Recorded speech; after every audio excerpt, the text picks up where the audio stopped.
Jean-Bernard Rottier, donc vous êtes ophtalmologue, ophtalmologiste. En ophtalmologie, je vais arriver, la délégation marche, mais délégation à l'orthoptiste, que vous avez un petit peu à votre main. Mais vous dites toujours, pour que ça marche, il vaut mieux que le délégant soit d'accord, ça paraît logique. Mais 20% seulement des ophtalmos travaillent avec un orthoptiste, donc ça ne marche pas si bien que ça. Ah oui, je vais répondre à cette critique-là. Juste une petite histoire. L'ophtalmologie moderne, elle commence à peu près en 1850 avec l'arrivée de nouveaux appareils d'optique qui permettent de voir l'œil différemment. Et ce qui est assez amusant, c'est de voir que pendant 150 ans, la consultation d'ophtalmo n'a pas bougé dans sa structure. Elle comporte 7 étapes: interrogatoire, mesure de la vision, c'est ce qu'on appelle la réfraction, mesure de la tension de l'œil, motricité, c'est on regarde si les yeux marchent bien, observation de l'œil direct, la partie antérieure, la partie postérieure, le fond d'œil, synthèse de tous ces éléments et décision thérapeutique. C'est 2025, hein, l'objectif. Oui, on y va. Mais on part de loin. Alors, il y a une première rupture dans les années 80-90 avec l'arrivée sur le marché d'un appareil qui mesure la puissance dioptrique des yeux rapidement et qui nous fait finalement économiser à peu près 4 à 5 minutes par consultation. Le seul but de cet appareil, c'est de nous faire économiser du temps, ce qui est assez nouveau.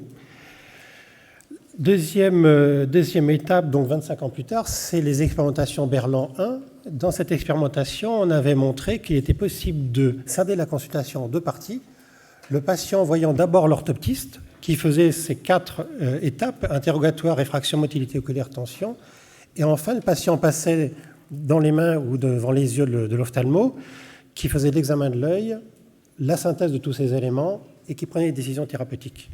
Ça, c'était une nouvelle manière de travailler qu'on a appelée le travail aidé. Et ça nous faisait gagner à peu près 7 à 13 minutes. Et l'audit avait été financé à l'époque par l'URCAM Pays de Loire, déjà. Quand on commence le travail aidé, on y prend goût. Je vais vous donner un exemple d'une consultation de glaucome. Les glaucomations, on les voit tous les 6 mois. Et de quoi a-t-on besoin quand on les voit? D'une mesure d'acuité visuelle, que c'est quand même un organe sensoriel, on a besoin de savoir s'il fonctionne. D'une mesure de l'épaisseur cornéenne, de la tension malgré tout, de l'examen du champ visuel, d'une photo du nerf optique, d'un examen de l'épaisseur des fibres du nerf optique. Et tous ces éléments-là sont acquis par l'orthoptiste et lui prend à peu près une demi-heure, 3/4 d'heure. Et l'ophtalmo a un temps de synthèse, un temps d'examen qui passe devant son écran avant de se retourner. Ah oui, alors je voulais dire aussi qu'on a des logiciels qui nous aident à la prise de décision. Et par exemple, on a des courbes qui nous montrent les risques de cécité à 4 ou 5 ans et qui, évidemment, doivent un peu réveiller l'ophtalmo. Si son patient va vers la cécité, c'est que le traitement n'est pas efficace.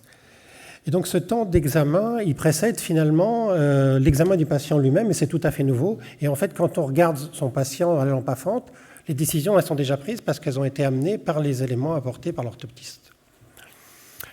Encore plus fort, c'est en 2015, on a fait ce qu'on appelait le protocole lunette pour les 6-50 ans, c'est-à-dire qu'on a la critique qu'il est difficile de nous joindre pour simplement un examen de lunettes, et nous, on tient à garder cet élément-là pour faire le dépistage. Donc, on a monté un protocole qui dit que si les patients sont connus de la structure ophtalmo, s'ils ont été vus depuis moins de 5 ans, et s'ils ne veulent que des lunettes, à ce moment-là, ils sont dérivés vers l'orthoptiste, qui fait des examens, et le dossier est validé par l'ophtalmo quelques jours plus tard. Donc, ce qui est tout à fait nouveau, c'est qu'on ne voit plus l'ophtalmo. Okay, et ça nous fait gagner. Donc, ça fait passer une consultation d'ophtalmo, une consommation de temps ophtalmo de 14 minutes, c'est la moyenne nationale établie par l'adresse il y a quelques années, à finalement un examen de 2 minutes d'un dossier. Donc, vous voyez, on économise du temps ophtalmo. Ce protocole a été soutenu largement par l'ARS Pays de Loire. C'est un renvoi d'ascenseur qui n'était pas prévu, mais en tout cas, c'est la vérité. L'ARS Pays de Loire a soutenu le projet financièrement parce qu'elle a payé sur ses fonds l'expérimentation, elle a payé l'audit, elle a défendu le dossier auprès du cabinet de la ministre pendant tout ce temps d'expérimentation. Donc, c'était un point très important. Et donc, maintenant, on a une cotation nationale et il y a une diffusion sur l'ensemble du territoire. Sur le même mode, il y a le dépistage de la rétinopathie diabétique. C'est de se dire que beaucoup de diabétiques ne peuvent pas accéder à l'ophtalmo. Il n'y a pas eu assez de fonds de fait sur la population diabétique. Donc, on va mettre à disposition un accès direct à un personnel qui est capable de prendre des photos. Et ces photos sont analysées a posteriori donc, par l'ophtalmo. Ça, c'est un dossier un peu différent. Donc, on a même un financement national aussi. Vous voyez, hein, c'est le premier acte de télémédecine ou téléexpertise qui a été financé par l'assurance maladie. C'est l'assurance maladie qui a piloté ce système. Je dois dire que, je ne sais pas si je peux le dire, ça ne doit pas sortir de la salle, c'est un échec total. C'est-à-dire que l'assurance maladie a fait toutes les erreurs qui étaient possibles de faire dans le montage de ce dossier. Donc aujourd'hui, alors qu'il y a une potentialité à peu près d'1 million de photos par an, il y a très très peu de photos qui ont été prises. On le dira demain à monsieur. Oui, justement, j'aurais espéré qu'il soit là pour lui dire. Enfin, en l'occurrence, il n'est pas responsable. Mais enfin, bon, c'est un beau dossier. J'espère qu'on va pouvoir le sauver avec l'aide du cabinet de la ministre. Alors, ce qui me semblait important de vous dire, c'est les facteurs d'évolution. D'abord, la population ophtalmo a eu conscience de sa pénurie. Dès les années 2000, avant que tout le monde parle de pénurie, on avait déjà des chiffres et des perspectives sur notre avenir. La deuxième chose, c'est qu'on est un peu dans une forteresse assiégée en ophtalmologie et on est entouré d'une profession qui est extrêmement active et riche, c'est la population opticienne, qui a un chiffre d'affaires annuel d'à peu près de 6 milliards d'euros, donc c'est considérable, qui passe à peu près 550 millions à 600 millions d'euros en publicité chaque année, et des frais de lobbying qui ne sont pas visibles, mais qui existent. Et donc on a eu affaire à des attaques importantes, notamment lors de la loi Macron. Ils ont passé des amendements qui nous étaient hostiles, et qui perturbaient beaucoup ce qu'on avait monté, c'est-à-dire quelque chose de cohérent et d'accepté par la population ophtalmo. Alors l'assurance maladie, depuis 15 ans, elle a joué vraiment un rôle d'opposition, c'est-à-dire qu'elle n'est pas fondamentalement en accord avec ce mode de délégation qui augmente la productivité du médecin. Ce n'est pas du tout son idée, donc elle n'a pas été du tout moteur, c'est le moins qu'on puisse dire. Et la conséquence de ça, c'est qu'elle a bloqué les secteurs 1. C'est-à-dire qu'aujourd'hui, on se rend compte qu'il n'y a que la population de secteur 2 qui peut se développer. Et depuis 3 ans, en fait, l'activité des médecins secteur 1 stagne, alors que l'activité des médecins secteur 2 continue, parce qu'ils sont les seuls à pouvoir investir dans des locaux, dans du matériel et dans l'embauche de personnel. Le ministère, pendant longtemps, ça ne l'a pas intéressé. Donc, c'était une écoute polie, mais sans plus. Alors, sauf récemment avec Mme Touraine, je dois être le seul médecin de France à soutenir Mme Touraine. J'ai même fait une manifestation sous ses fenêtres pour la soutenir contre Macron. Donc, j'espère qu'il n'y a pas de tomates dans la salle, mais j'assume cette position. Et l'élément vraiment moteur et très important, c'est l'ARS, parce que l'ARS gère un territoire et a le souci, comme nous, de trouver des solutions pragmatiques sur la pénurie. Alors, je voulais répondre à la question de la session, les nouvelles missions. Je trouve que dans le temps, finalement, on ne nous demandait rien que de nous consacrer notre patientèle. Et puis maintenant, en fait, on a à faire face à des besoins. Et nous, on s'est un peu auto-missionné sur ce dossier-là. C'est-à-dire que l'État, l'assurance maladie, ni le ministère nous a dit essayez de faire face aux besoins. On s'est dit, nous, on veut faire face aux besoins. Et le changement de paradigme, c'est qu'aujourd'hui, bien sûr que le médecin est un soignant, l'ophtalmo est un soignant, il prend les décisions thérapeutiques et il fait les actes qu'il peut faire, c'est-à-dire la chirurgie, les lasers, etc. Mais surtout, je dirais, la nouveauté, c'est qu'il oriente des flux. Et il oriente des flux vers ses orthoptistes, vers le personnel avec lequel il travaille. C'est-à-dire que son but, pour que les choses se passent bien et pour que les délais diminuent, il faut transférer des activités. Et nous, on sait qu'à l'horizon 2020, on a à peu près 12 millions d'actes à transférer sur les orthoptistes. Vous voyez, c'est considérable. Donc il faut que les autorités nous aident. Ça, c'est ma diapo finale. C'est pour montrer que dans le temps, l'exercice était complètement isolé et solitaire. C'est passé à un exercice en équipe.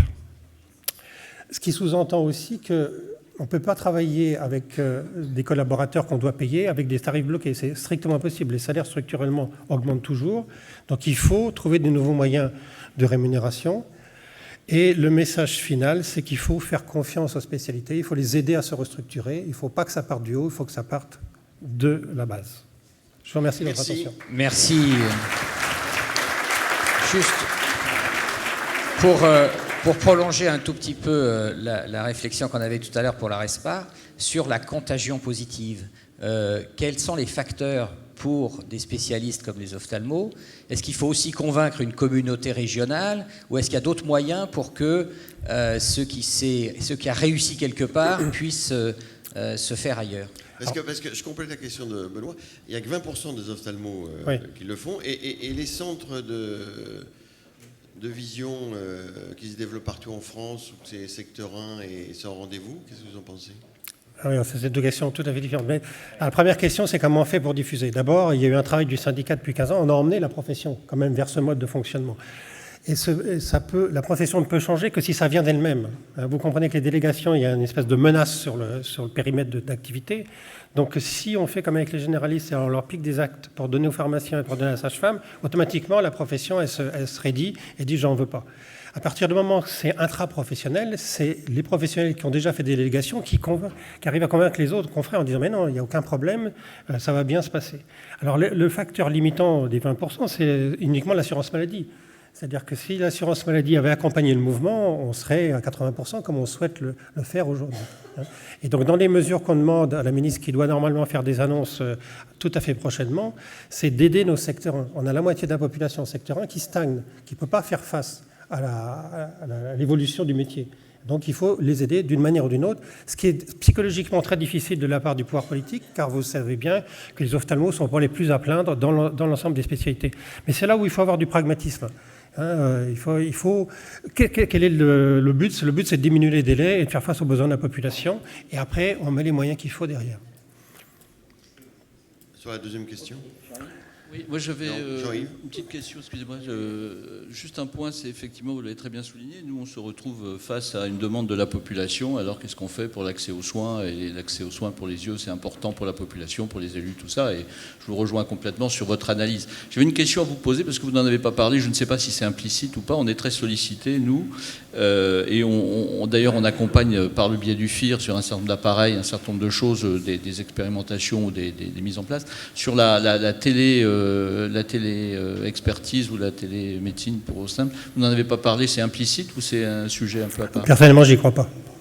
Voilà. La délégation, oui. Ce qu'on pense, c'est que dans les territoires désertifiés, il faut ce qu'on appelle des postes avancés, c'est-à-dire quelqu'un de l'équipe qui aille là-bas, éventuellement avec un médecin qui va 1 ou 2 jours par semaine. Mais vous imaginez que dans le schéma de télémédecine, on voit un patient qui est examiné par un paramédical, et puis ça, c'est transmis à un médecin qui est derrière son écran. Le temps médecin, il n'est pas du tout économisé, il est gaspillé.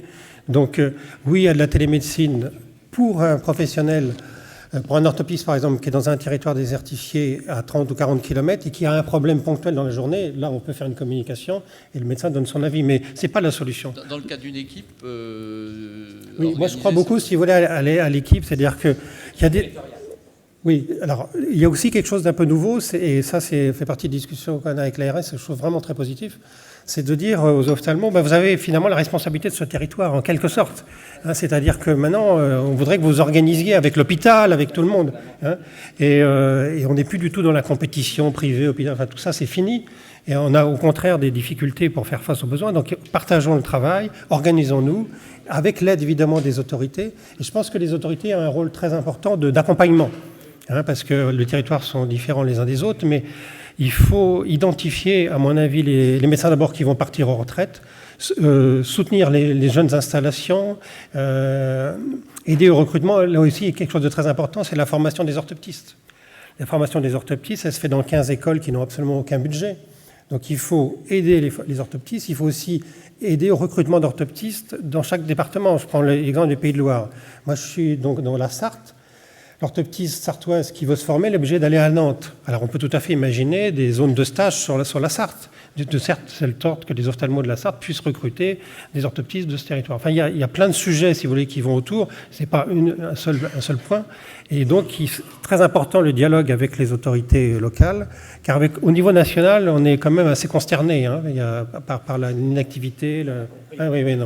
Vous soutenez la ministre. Juste un petit mot de clarification. Après Yves Matignon, oui. Allez-y. C'est-à-dire que on parle là, on a bien compris, j'appuie largement le fonctionnement, mais ce qu'il faut bien voir, c'est que ce sont les ophtalmos qui salarient les professionnels de santé autres, on va dire.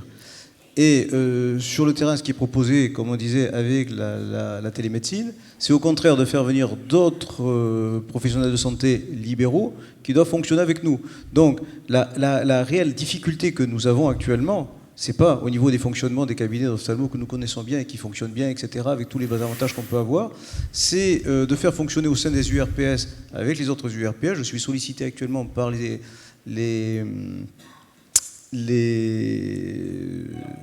Merci. Pour justement partir sur la rétinopathie diabétique, par exemple, etc. Comment coordonner, etc. Ça, c'est beaucoup plus compliqué. Et il y a le danger de la délégation de tâches et du transfert de tâches. Ce sont des éléments qu'on n'a pas discutés. On a commencé un petit peu avec M. Matillon là-dessus. Mais il y a des éléments qu'on ne peut pas, à mon avis, transférer. On ne va pas transférer notre activité, on ne va pas perdre notre activité. Je veux dire, l'ophtalmo qui va proposer un geste à quelqu'un d'autre ne perd pas la qualification pour le faire et doit toujours pouvoir le surveiller. On discutait hier soir justement sur des réunions, sur des actes qui s'étaient faits sur d'autres spécialités qui n'étaient pas suffisamment surveillées. Et s'il n'y a pas de retour, il va y avoir des complications. Donc effectivement, la difficulté maintenant, le deal qu'on doit trouver, c'est sur le travail entre différents libéraux. Et ça, c'est une autre problématique. Vous voulez rajouter quelque chose, non Personnellement, je vois que c'est possible. D'abord, juridiquement, on a des problèmes et la DSS ne veut pas les régler pour travailler entre libéraux.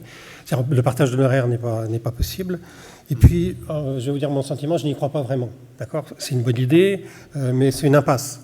Parce que les libéraux veulent être autonomes, donc vous ne pouvez pas contrôler. Si j'ai un orthoptiste libéral autonome à 50 km, il va faire ce qu'il veut. Il ne va pas référer à l'ophtalmo et donc il va développer. On a montré, nous, qu'en fait, un orthoptiste, enfin un optométriste, vous avez parlé des optométristes tout à l'heure, chez Rive, les optométristes aux États-Unis, donc ce sont des opticiens qui font de la médecine, en résumé. Eh bien, il faut 4 optométristes pour remplacer un ophtalmo. Pourquoi ? Il y a plein de raisons. Déjà, les amplitudes horaires sont différentes, mais aussi, fondamentalement, dès qu'il y a quelqu'un qui est autonome, il va développer une activité qui lui fait plaisir à lui, mais qui ne fait pas forcément le bonheur du système en entier. Voyez ? Aujourd'hui, si vous avez des orthoptistes dans un coin, ils vont faire, je ne sais pas quoi, de la posturologie, des machins, des trucs, mais le système, il a besoin, lui, de diminuer les délais sur un certain nombre de points précis. Et je pense que le système libéral, qui est souhaitable peut-être à terme, mais aujourd'hui il n'est pas opérationnel dans un temps court. Merci de cette franchise. Yves Matignon, et puis une question dans la salle après. Non, c'est simplement pour ajouter un élément d'information factuelle. Dans une de mes fonctions actuelles, je dirige l'école d'autopsie à Lyon. Ce dont se plaît l'école d'autopsie, c'est pas du nombre, de la sélection, etc. L'école est à l'université, il y a une convention, ça fonctionne très bien. Les orthoptistes, en tout cas ma directrice et les pédagogues, se plaignent de l'instabilité de ce que vous avez évoqué tout à l'heure, c'est-à-dire l'évolution du métier. Je rappelle qu'il y a 1 an, le décret est sorti concernant la formation d'orthoptiste. C'est un grade licence, le métier a été stabilisé. Donc aujourd'hui, l'inquiétude naît du fait que peut-être que l'orthoptiste pourrait faire ci, peut-être qu'elle pourrait faire ça, et ça, c'est déstabilisant. Alors, je plaide pour l'éloge de la lenteur, tout simplement, pour expliquer pourquoi les choses vont lentement de ce côté-là. Parce que si on a des activités nouvelles qui vont être intégrées à un métier, il faut avoir les compétences pour le faire, il faut avoir la formation pour, et ça ne se déclenche pas du jour au lendemain. C'est ça que je veux simplement donner comme élément factuel.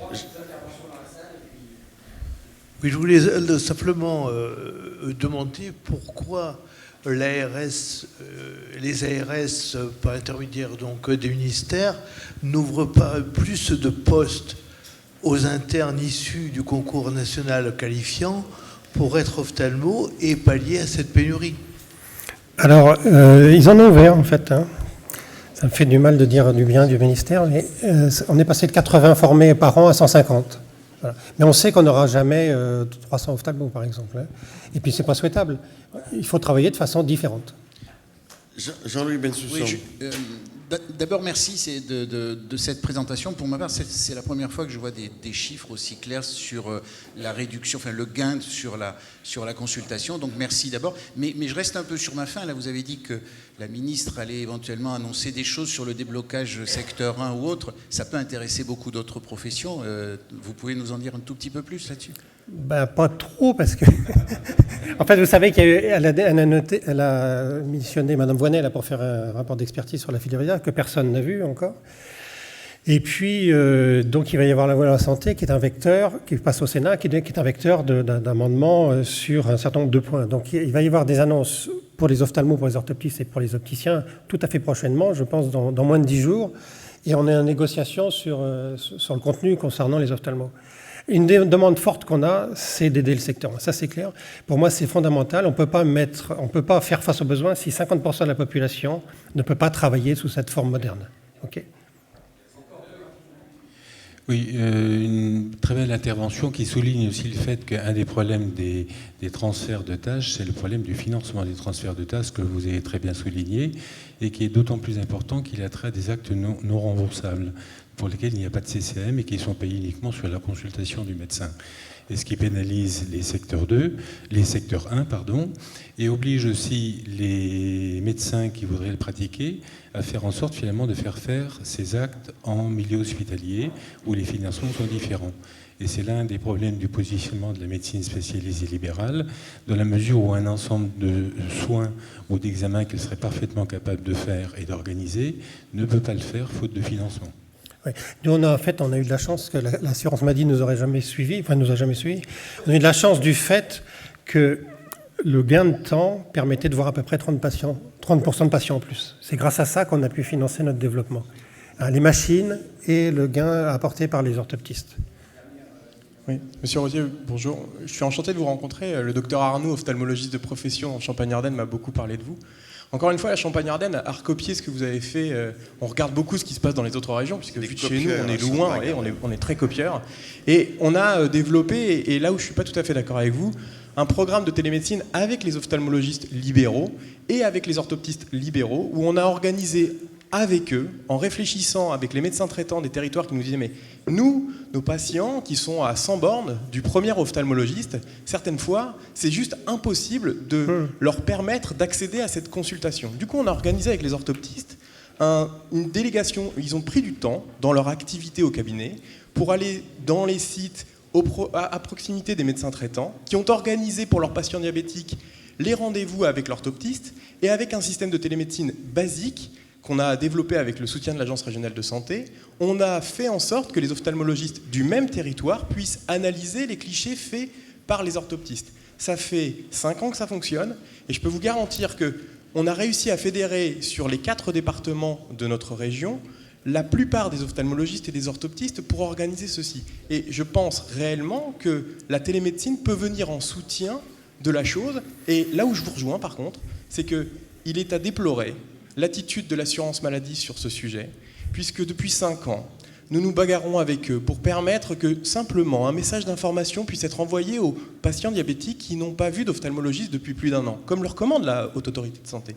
Et que depuis 5 ans, on nous explique qu'il est impossible de faire cette information, et on nous impose de passer par des messages de communication qui coûtent les yeux de la tête. Pour contacter seulement 5% de la population, nous sommes obligés de prévenir 100% de la population. Et aujourd'hui, dans la nouvelle nomenclature qui vient de paraître, l'assurance maladie est censée aider les dispositifs qui existent pour permettre de les développer, et ils sont au contraire freinateurs et nous empêchent de pouvoir continuer notre activité quand bien même l'ARS nous soutient. Alors Jean-Bernard Rotier. Je peux répondre. Alors d'abord, je connais votre activité, elle est très bien, elle est remarquable, mais l'assurance maladie, pour vous dire une chose, pendant une année, on a discuté de la cotation de la prise de photos et de l'examen par l'ophtalmo, et parallèlement, on a travaillé avec la HAS un protocole de dépistage de la rétinopathie diabétique. Eh bien, les deux tutelles ont été incapables, ne serait-ce de se téléphoner une fois.